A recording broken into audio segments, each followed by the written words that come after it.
So, ayun guys, tapos na namin gawin yung wall at ito na yung outcome. Ayaw ko ng eme-eme.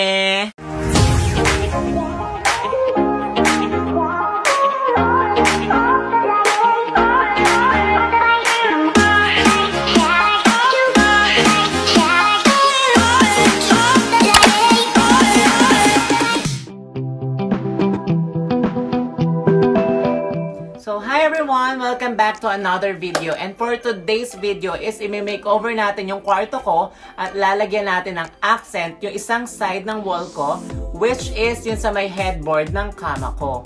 So, paano nga ba natin lalagyan ng accent yung wall? Simple lang guys. Bibili tayo sa online ng wallpaper foam brick. At dito nga pala ako bumili guys. So, kung bibili kayo, is dito na kayo bumili. Paulit-ulit, diba?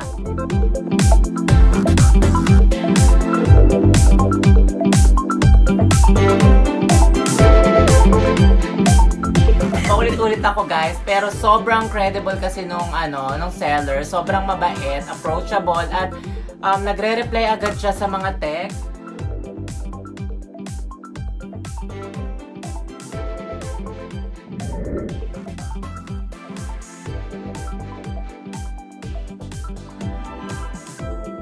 Yay! So ayun na nga, dumating na yung in-order namin na wallpaper foam brick.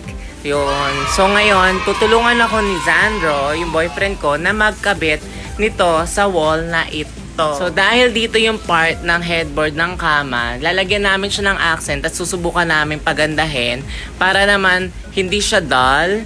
At oo, sobra. Kung makikita nyo guys, sobrang linis at puting-puti siya at sobrang pare-parehas yung shade ng colors niya.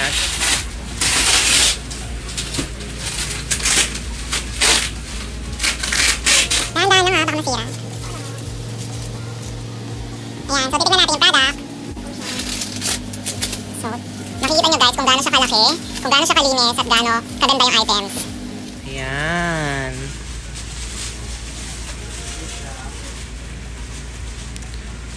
Ayan, buka mo. Ayan, ganda.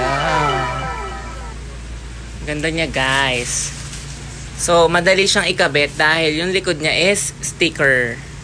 Kakabit mo na lang siya sa wall mo. Okay na siya. Ikabit mo yun. Ayan. So, simulan na natin guys.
So, ayun na guys. Tapos na. Yehey! Yehey! Yehey! Sobrang ganda niya. Sobrang linis ng pagkakagawa namin. At dahil dyan, thank you, Sandro! Yes! Ang ganda ng finished product. So, diba? Nagka-accent ngayon yung wall namin.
Hours para lang ikabit yung wallpaper dahil kinabit namin yan ng sobrang pulido at hindi eme-eme. So, ayun guys, 90 pesos per tiles at inabot nga pala ako ng mga 1,620 pesos para makabili ako ng 15 tiles para lang mapuno yung wall na yan. So, ayun guys, thank you for watching! Pero bago po lahat, huwag niyo po kakalimutan mag-like and subscribe na po at maraming salamat! Thank you! Bye!